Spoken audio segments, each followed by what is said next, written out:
All right, Chamath, you had some charts you wanted to share? Well, I think what's amazing is if you take last week and now again this week, we're all converging on the same thing. The path out of this is through GDP growth. And I just want everybody to understand where we are.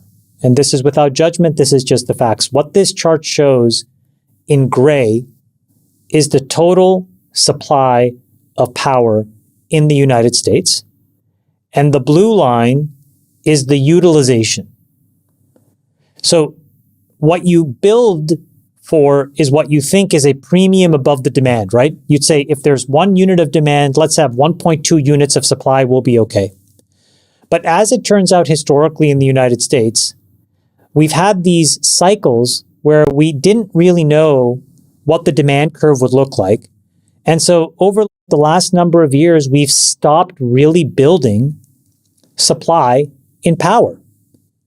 But what happened with things like AI and all of these other things is that the demand just continued to spike.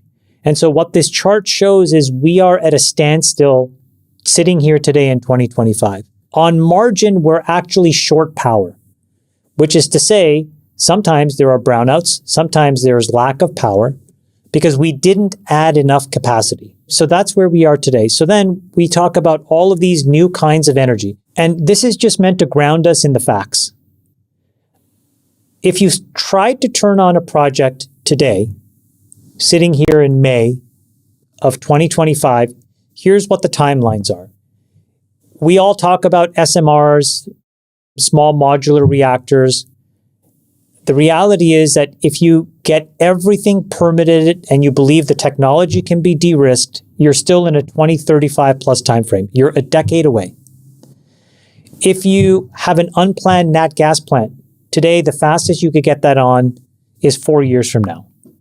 If we tried to restart a mothballed nuclear reactor, of which there are only 3 we can restart, that's a 2027 to 2030 timeframe. So let's give us the benefit of the doubt. That's 2 years away. If we needed a planned nat gas plant, there's already 24 gigawatts in the queue, which can't get turned on. So where does this end up? And this is where I think we need to strip away all the partisanship and understand what we're dealing with.